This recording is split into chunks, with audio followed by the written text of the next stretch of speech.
da Cidade FM, muito bom dia a todos os que nesse momento também nos assistem pela TV Diário do Sertão. Abraçando a todos os meus amigos telenautas, a todos os nossos amigos internautas que estão conosco nesta segunda-feira, dia 22 de junho de 2020. Início de semana, uma segunda-feira com um clima muito bom aqui no Alto Sertão da Paraíba. E, claro, essa semana onde a gente reverencia uma das festas mais tradicionais do nosso Nordeste, que esse ano, atipicamente, infelizmente, nós não vamos ter essa festa presencial, mas é uma semana de muita festividade em louvor do padroeiro do Nordeste, São João. Mas muitas pessoas, não, todas as pessoas vivas nesse momento nunca tinham visto uma situação dessa a qual nós estamos passando em plena semana de festejos juninos. Mas vamos pedir a Deus para que passe logo essa pandemia e para o próximo ano, se Deus quiser, neste mesmo período, nós estejamos festejando e assim presencialmente com muita festividade o padroeiro São João e São Pedro. Mas eu quero abraçar também muito fraternalmente e em nome da Credence Serviços e Certificação Digital a toda a classe empresarial, a todos os nossos amigos empresários, empreendedores, profissionais liberais que precisam emitir o seu certificado digital. Nós estamos aqui na nossa autoridade de registro, a Credence Serviços e Certificação Digital. Se você quer ser um dos nossos parceiros, quer ser um dos nossos colaboradores, então entra na nossa página credencecertificados.com.br e você entra em contato conosco. Nós estamos precisando de pessoas para trabalhar como agente de registro aí na sua cidade, na sua região. Então, se você quer aproveitar essa oportunidade de negócio, ser um parceiro da Credence, então nós estamos de braços abertos para lhe receber. Olha, meus amigos da Cidade FM, meus amigos da TV Diário do Sertão, o Brasil pode perder 1,7 trilhão de reais em capital humano sem ações contra a pandemia. Ou seja, com o país chegando, ou com o país passando de 50 mil mortes por conta do Covid-19, economistas do INSPER, eles elaboraram um cálculo para projetar as perdas da economia brasileira na ausência de medidas de proteção à vida. E o custo da falta de ação contra a pandemia pode ser alto. O Brasil pode perder mais de 1 trilhão e 700 bilhões de reais em capital humano. Mas como foi que se chegou a esse número? Segundo os pesquisadores, o valor equivale a 23% do PIB do Brasil ano passado, 2019. O número foi elaborado por Ricardo Paes de Barro, que é professor titular da Cátedra Instituto Ayrton Senna do INSPER, e também pela economista Laura Miller Machado, que também faz parte do Instituto. Os economistas, meus amigos, eles trabalharam com duas premissas no estudo.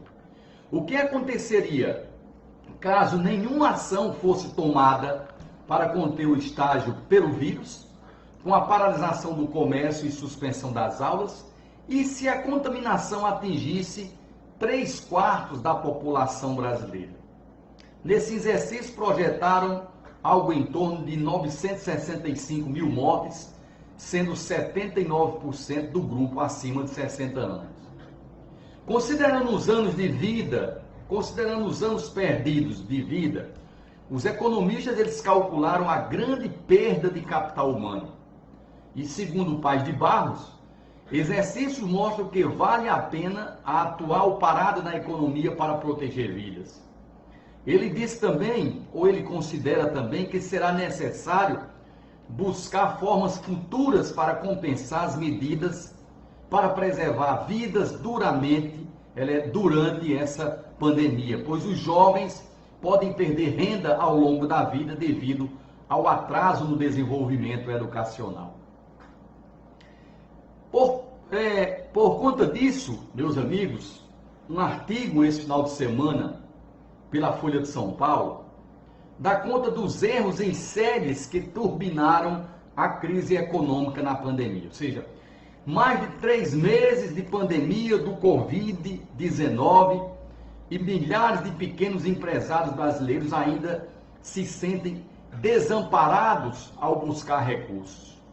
Quem ainda resiste teve de aceitar empréstimo com juros altos, condições menos favoráveis de pagamento ou, na maioria dos casos, se virar sozinho. Tudo que foi explicado até agora sobre ajuda às micros e pequenas empresas, aos micros e pequenos empresários ou ao comércio é confuso e não está servindo de nada na prática. A procura por ajuda financeira dos pequenos empresários começou logo no início da pandemia, nos meados do mês de março. Naquele mês, o governo anunciou a primeira ajuda a micros e pequenas empresas por meio de uma linha de crédito de 40 bilhões de reais destinada ao pagamento da folha salarial. Ou seja, essa ajuda, meus amigos, no entanto, foi pouco eficiente, já que a grande dificuldade para os microempresários foi se ver de repente sem dinheiro para pagar o custo fixo da operação e com a renda familiar prejudicada. O resultado? No fim de maio, um mês após o anúncio do programa, menos de 2 bilhões de reais dos 40 bilhões de reais prometidos havia sido distribuídos. Isso corresponde, meus amigos, a 1,3 milhão de empregados beneficiados em mais de 79 mil empresas, muito abaixo dos 12,2 milhões de empregados e de 1 milhão e 400 mil empresas que estavam previstas serem atendidas nesse plano. Desamparada, a esmagadora maioria dos pequenos empresários foi atrás de outras opções e bateu com a cara na porta. Pesquisas do Sebrae, com parceria com a Fundação Getúlio Vargas, revelou que 86% dos pedidos feitos entre o dia 1º e dia 7 de abril foram negados ou ainda estão sob análise. Desde o início das medidas de isolamento no Brasil, apenas 14% tiveram sucesso. A pesquisa ouviu, meus amigos, 10.400 microempreendedores individuais e donos de micros e pequenas empresas em todo o Brasil. Mostra ainda que a busca por crédito entre esse público vem aumentando. Está todo mundo querendo dinheiro. Está todo mundo querendo tomar dinheiro. Está todo mundo precisando de crédito. E o número de pessoas que se diziam procurar foi de 30% para 38% no intervalo de um mês. Após receber uma enxurrada de reclamações, o Ministério da Economia e o Banco Central admitiram um erro no desenho do programa e prometeram ajustes. Semana passada, como eu também anunciei aqui, foi anunciado um novo plano, o PRONAMP, que é o Programa Nacional de Apoio às Microempresas e Empresas de Pequeno Porte, e oferece uma garantia total de um fundo de 15 bilhões e 900 milhões de reais do Tesouro Nacional aos bancos. Dessa vez, as pequenas que aderirem devem ter permissão para demitir parte de quadro de funcionários, o que antes era proibido e também acabou afastando as pessoas interessadas. Antes disso, o governo estava contando com os bancos privados para que assumisse essa parte dos riscos dos empresários. Por fim, meus amigos, no momento de incerteza sem precedente, no qual falências são esperadas, sobretudo das menores que sofrem com a falta de um histórico de crédito, assumir 15% do risco de calote, mesmo com o fato de o Tesouro ter assumido os outros 85%, foi um preço muito alto para as instituições. Esse teria sido um bom momento para que os bancos públicos fossem mais aproveitados. Eles existem para assumir esse risco no momento necessário e não há de se esperar que os bancos privados sejam protagonistas desse programa. O protagonista desse programa deve ser ou deveria ser o próprio governo. Se o governo tivesse percebido logo de cara, a exemplo do que aconteceu em outros países como França, Inglaterra, Estados Unidos, o que deveria ser o fiador integral desse empréstimo, muitos empresários poderiam estar em outra situação. O que nós vimos, meus amigos, foi que o governo quis transferir uma responsabilidade, passando para bancos particulares essa parte desse empréstimo. E os bancos particulares, por sua vez, não têm interesse de emprestar aos micros e pequenos empresários, principalmente aqueles que estão passando por uma dificuldade extrema. Não tem interesse. Deveria sim, como disse agora, o governo deveria ter percebido de cara e ele mesmo deveria ser o fiador desse empréstimo. Muitos empresários, meus amigos, poderiam estar em outra situação se tivesse pensado mais um pouco logo no começo.